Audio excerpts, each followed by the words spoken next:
Thank God. Thank God. Oh, it's wonderful to be in the house of the Lord. Oh, a lot of things happened since last Sunday. We've had some tears and we had some joy. But thank God, there is a God who sits high and he looks low. And he loves us. And that's the most beautiful thing about it. He loves us. And he shows it every day. You know, I was thinking what I was going to say today, and very first time, I really didn't have one theme. I have 6. But they're all closely related. So I said to the Lord, I can't choose. What do you want me to say? And he said, tell them this. Instructions to all of us. We need instructions. You know, too many. Yes, too many of us are just run wild. We do whatever we want to do when we want to do it. And there's no structure. You know, and it's hard for students, young children to go to school today if they don't get any instructions at home. You know, you need to understand we need instructions to keep order and to define who we are. And I began to look at the church. And I began to see structure. When I read the doctrine of this church, there's structure. And it's biblically connected.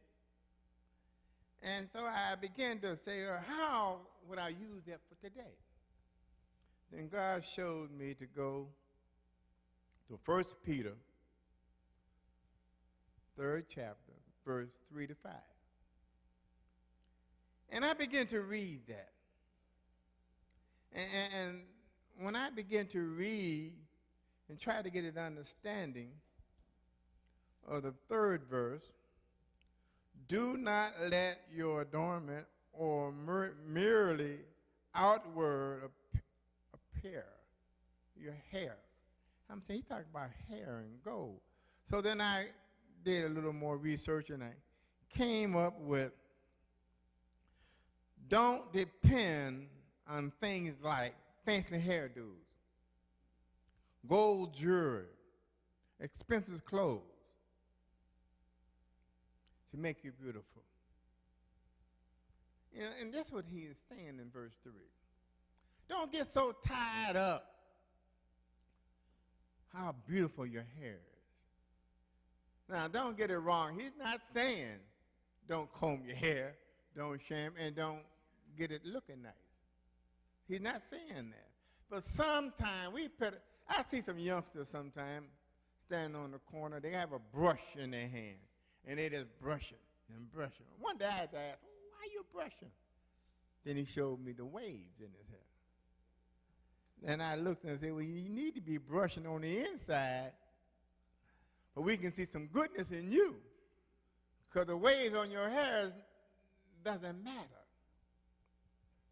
So then I looked at hairdos, and I was surprised. Now, being a male, I don't know. Someone was saying $700 to get your hair braided, get a nice weave. I wouldn't have a nice weave then. $700 could go a long way. Could help you get together a mortgage, college tuition, you know. And it's okay if it was something that could do you some good. You're trying to look good to somebody who don't care about you. Then you go and buy all this gold. You know, I say, what is it going to do for you? Because when I look and I see your hand has rings on every finger, I look at you, where you buying it from? You don't have a job that you can afford to do that. But they want to look good. They want to draw attention to themselves. And I read further and got a better understanding is that this is what it says, when you go to verse 4. It says, rather let it be the hidden person of the heart. That's what it is. It's okay to have a nice hat, nice dress, nice shoes. None of that gonna get you to heaven. None of it. And I bought a car one day, brand new car. I was driving a Chevy Impala, and it was so pretty. I just thought I would look so good in that car. I drove the car out the showcase. Going down the street, the light changed to red. I stepped on the brake, brand new car, and it wouldn't stop. I had to drive the car into the curb to stop the car.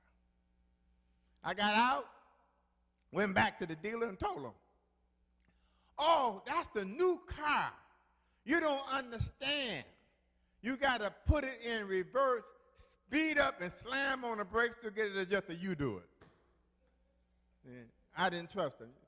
You do it. He didn't do it. He towed it back, found out there was a hole in the brake line. Pretty car. Wasn't no good. So what I'm saying is you get all beautiful and your insides is no good, how are you going to get the glory?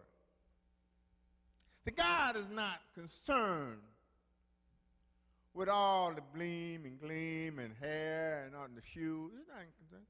He wants you to be clean. But he wants your inside, your heart, to be pure. He wants your spirit to shine. When I see people, and there are certain people in the street that are noted for the way they dress. But they're not noted for anything good. So I'd rather have no jewelry and somebody say, there goes the man of God. Don't know who I am, but how I conduct myself. They're saying, that's a good man. We need to begin to look more and more on the inside. And I'm looking at the TV all week. And I get all upset when I see the problems they're having in Missouri. I get upset when I pick up the paper and people call me and tell me another youngster just died. Another youngster just got shot. And I look into the matter to see what's going on. And then when I go through it step by step, page by page, I find out it's all about what kind of sneakers I had on, what kind of gold earrings I had in my ear, what kind of diamonds I had in my ear. Not about what's in that youngster. But then I said to myself, where's the foundation? When that youngster look at mom and dad, what do they see? Do they see fancy hairdos, diamonds and gold? Or do they look and see a sweet spirit? Do they look and say, no, there's some order in this house because there's some direction in this house? No. A lot of these houses only have one parent. And look, and that one parent mostly is a female. And I'm not saying she can't do a good job. They're doing a great job. But it's hard for a woman to raise a boy. It's hard. She never been a boy. I mean, she can look. I often heard my sister say that she didn't do a lot of things because she saw her brother do it, and she knew it didn't do me any good, so she wasn't going to go that way. But when she had two sons, she did the best she could do. But she called on her brother to be around, for they can see what a man's supposed to do. And I was there. I wasn't perfect, but they could look up to me because I went to work every day, not every other day. I brought my money home. And I like nice clothes, but I didn't put all my money on that. You know, they had something they could look at. So when the gangs came to them and threatened them, and no, they were more scared of their mother and me than they were the gang. Because instructions, Sunday school was part of their life. And I talked to some youngsters today, having been 14, 15, haven't been inside of a church or synagogue. I had no comprehension of that. Because I went and I didn't want to go. And then when I got a certain age and thought I could talk my way around things, oh, Mama, I don't feel good this Sunday. She said, okay. You don't go to church, you don't go to the movie. You don't go outside and play because you're sick today. No. I think I feel a little bit better. Instructions. Somebody needs to instruct you. Somebody needs to say, take your, look, when you really have to go in front of a lawyer to see a judge, the judge is not concerned with your diamonds, with your gold, and what kind of car you're driving. I remember in my job, I had to be in front of the court that particular day about a case. A young boy, about 15 years old, was a drug dealer. And it's obvious his mother knew about it because she didn't have a job. But she was living in a house that was built from the ground up. She had a diamond earring, diamond in the nose, and diamond on every finger. The judge asked her about her son. Oh, he goes to church. He said, oh, what church you go to? What's the pastor's name? Well, the church is over. I can't really think of the street right now. So, the judge said, just a moment. And he called me up and said, take the family out and talk with them. When I went to talk to her about her son and what he was facing, and did you take him to church? Do you bless your food before you eat? Do you believe in God? She hee-hawed, but when she got through hee-hawing, she told me she ain't been to church. She was 6 years old. Her son had never been. I said, well, where did your son get out of? Oh, he works with his father sometime doing roofing. I said, you had not given that boy anything to look forward to. He can't make enough money at 15 doing roofing to put you in a house built from the ground up. and you have all these diamonds on you. Well, I don't know what he's doing. I don't ask him. He just bring them on. What kind of instructions is that? You know, I look, and I wonder sometimes how the youngsters get away with what they get away with. I could not bring a bicycle home. Couldn't bring it. If I came home and said, Mama, this is Johnny, and she would march me right to Johnny's house. I didn't come in that house with nothing that they didn't buy. Kids come home today with any and everything.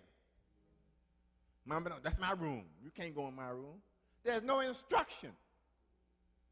But the Bible tells me it's not all about what's on the outside. It's about what's on the inside. So what you need to understand, you got to do something with your life.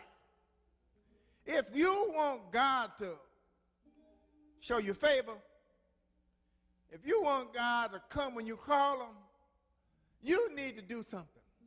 And that something is let what's in you show, shine. And I tell you, every day I see folks doing good and doing bad. But I see more bad things in youngsters than I'm seeing good. There is some youngsters that's doing good. And they should be applauded for doing good because their parents care. But one thing that I understand more than anything else, you need to be saved. You need to confess your sin. And we need to let that youngster know there is no great, long prayer that you got to do. You don't have to bend on the left knee or the right knee or both knees and turn east or west. It starts in your heart, not on the curls on your hair, not on the color of your shoes or the year your car was made. It starts in your heart. You confess with your mouth, but you believe it in your heart. You believe there's a God somewhere. You believe there's a God somewhere that will touch. Yes, he will. He will snatch you out of the hand of the devil. He will set you straight if you call on him. All you have to do is say, Lord, and you don't have to go through A to Z with every sin you committed. God knows every one you committed. But you got to say it with your mouth. And believe in your heart, inward. God is not talking about what's on the outside. He said on the inside, where is your heart? Is your heart clean?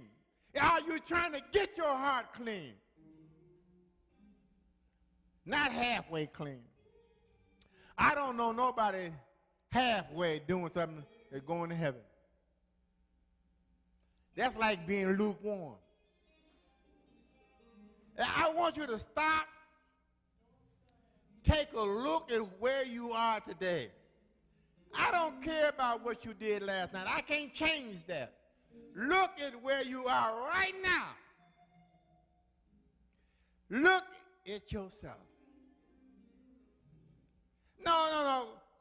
Go in your bedroom, get in front of your mirror, and take a good look who you are. Are you all about fanciness? All about external? Or are you about Christ? Are you about working your way towards heaven? What we should be doing. No, we should be working our way toward heaven. Because look, I don't care. I looked in the paper last night. No, it wasn't the paper. It was Facebook. They had a couple. One was 111. One was 103. Now, that's a beautiful way to live. But I can guarantee you, for them to get that far, God was in the plan. God was definitely in the plan. And was married 88 years, Some can't stay married 88 days. Talking about 88 years. And I guarantee you, it wasn't all about her hair, how tall he was, or how much money they had in the bank, because they looked like they didn't have much, but each other. When I look today at youngsters, I see a lot of things I don't like. And my heart goes out. And I begin to think, what can I do? And I said to myself, I can't do much. Then something struck me inside of my head and said, yes, you can. You can pray. I don't have to know where they live. I don't know and don't care if there's a mama and a daddy in the house. I can pray. Sometimes the lady down the street can get the message over. You know, I'm going to tell you a short story that touched me. And I never forget it. I was 14 years old. And me and my homies were walking down the street. And we wanted to have a little drink of wine. And we weren't old enough to get any wine or even go in the liquor store. So we used older people to buy it. So we chipped in with our little nickels and dimes. The wine was only 49 cents. And we give it to an older person. And they will go in the store and buy the wine. They get the first drink, though. That was the custom of the street. They get the first drink, then they pass the bottle. There was 5 of us. I'm showing you how God works. There was 5 of us together. We came across the street. We drank our wine. When I got across the other side of the street, he called me back. Said, hey, young blood, come here. I kept walking. Hey, young blood. And I turned around and said, you, come here. He didn't call nobody else. And he said to me, you see me? I said, yeah. I'm here because of what you're getting ready to do. I said, he said, because of drinking. He said, I allow alcohol to rob me of my life, of my family. He said, now I'm going to give you a piece of advice. I want you to remember this. I know you're going back across the street and finish drinking that wine, but I want to tell you something. I want you to remember it, and I never, ever forgot it. He said, there's a brand of wine called Muscatel. He said, it's the cheapest brand of wine that you can buy. The day that you go to the store and buy that, you have a problem. I said, okay. And I went on and left home and wound up in California. I needed a drink, and I didn't have the 50 cents. I went into the store and asked the man what was the cheapest brand of wine that he had. He said, Muscatel, 45 cents. I had 47. I bought that bottle. I'm going to show you how God works. And I walked outside the store, liquor store, opened it, and got ready to take a drink. And I remember what that man said. You know you have a problem when you stoop to drink the cheapest wine they have. I poured it out. But that man was sent there for a reason. He was sent there to plant a seed in me. I'm here today to plant a seed in you. Stop being overly concerned about what you look like on the outside, because that's not going to get you the glory. Your citizenship is not the USA. Your citizenship is in heaven. And the only way you can get there is inward. You got to get it right in here. It's not how much your weave costs. It's not how much the car that you're driving costs or the home that you live in. It's your soul, your spirit. You need to be able to go out and be in the midst of whoever and whatever, and don't let it touch you. When people start doing everything they're doing, someone said something to me the other day. I can't keep nothing. Said that somebody was going to take them out on their birthday. And this is a Holy Ghost-filled woman. And they know she didn't drink. But they felt because it was an expensive bar and grill, you know, that there was some food in there, that she'd be all excited. You know, she told them, I ain't going in there. She thought more about what's inside of her than what they're going to give her. And they was upset. But she stood on what she believed. This is not becoming. I'm a lady, a virtuous lady. I'm saved, sanctified, and baptized. And God doesn't approve of this. Although I'm not drinking, you don't know who could have saw her going in there. And that could have turned somebody who was trying to do right the other way. We need to understand sometimes you don't realize how you affect somebody. Live right. I was coming out to church maybe a couple months ago. A young man out there said, hey, Reb, how you doing? And I said, okay. And on my way to the car, God told me, go in your briefcase and get your anointing oil. I didn't know what them young men were going to say, but I followed what God told me to do. I got it out, came back across, and I said, do you mind if I pray for you? See, you don't know the opportunity that's waiting on you if you live right, if you make the move that God tell you to make. He said, yes, pray. And not only did I pray for him, everybody that was on the corner came for prayer. I did what God told me to do. It was what was in me, not what was on the outside of me, that told me to do it. And I noticed this lately. They speak, put $1 in church. Well, here, I got $1. You put it in for me?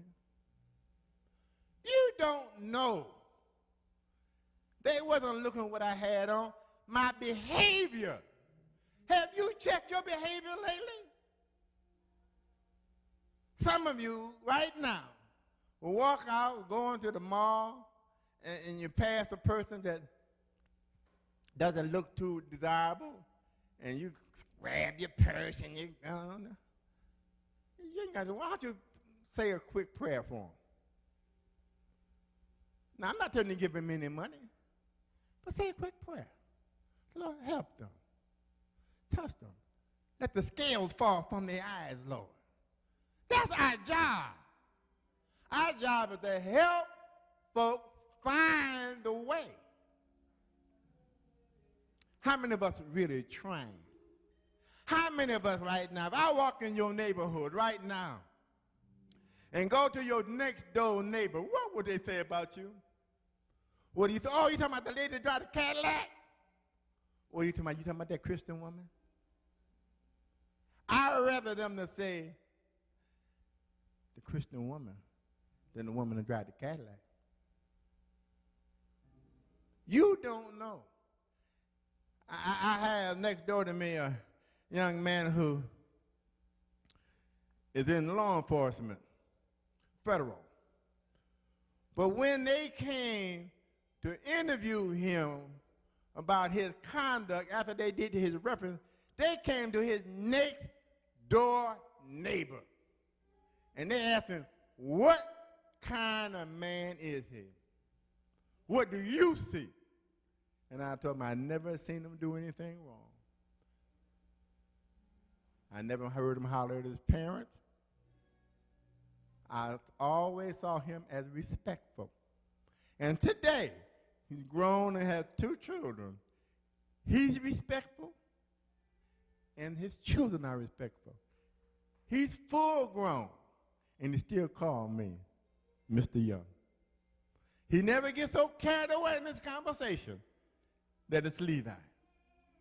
Why? He said, I'm going to show you when you live a life and you're doing something.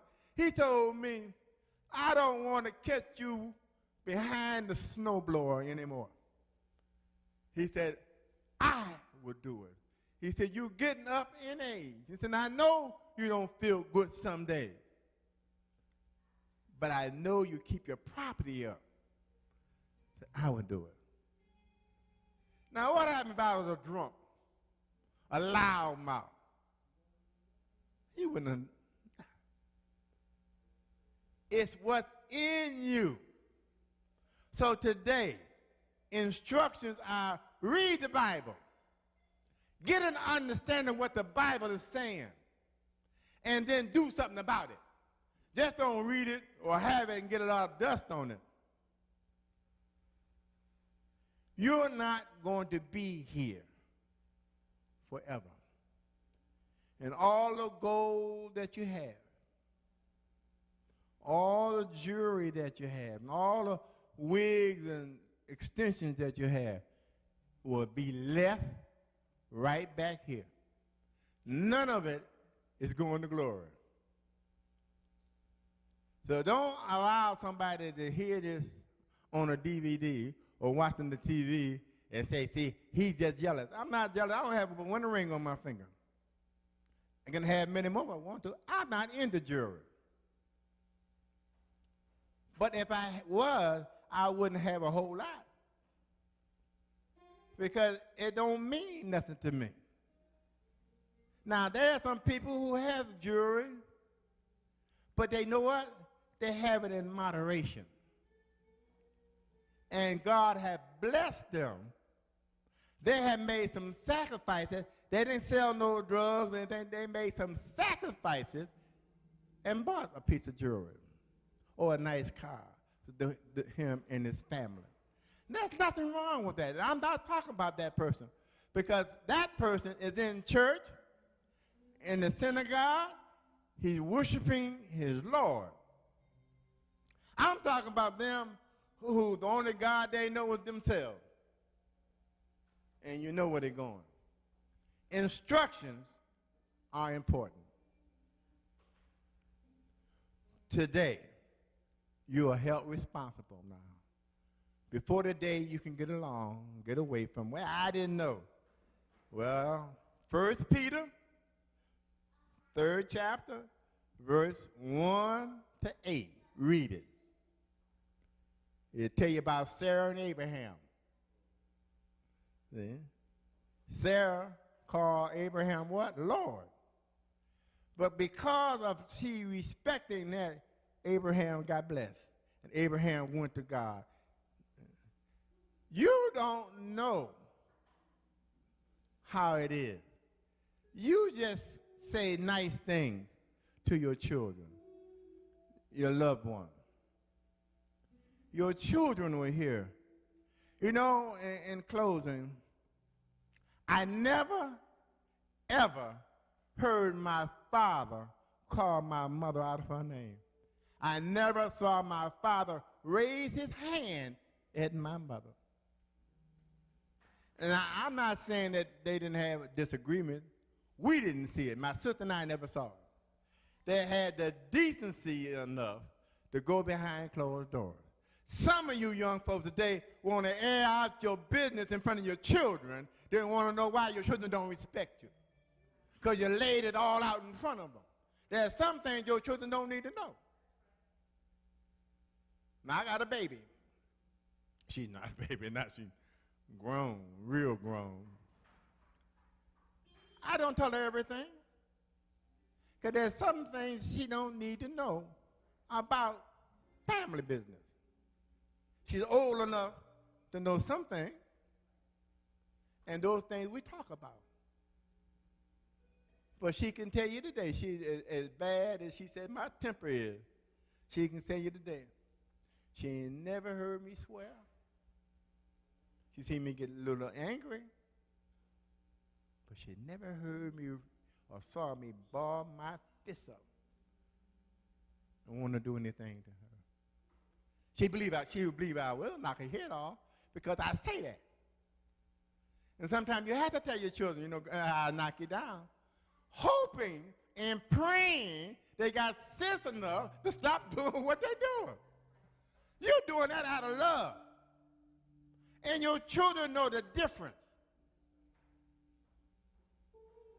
So this day forward, remember, 1 Peter, 3rd chapter, verse 1 to 8. They give you all the instructions you need. How to be a good wife, a good husband, how to be a good person, and what God loves. God wants you to be gentle. He wants you to be loving, caring, and show that by the way you walk, by the way you act, by the way you conduct yourself.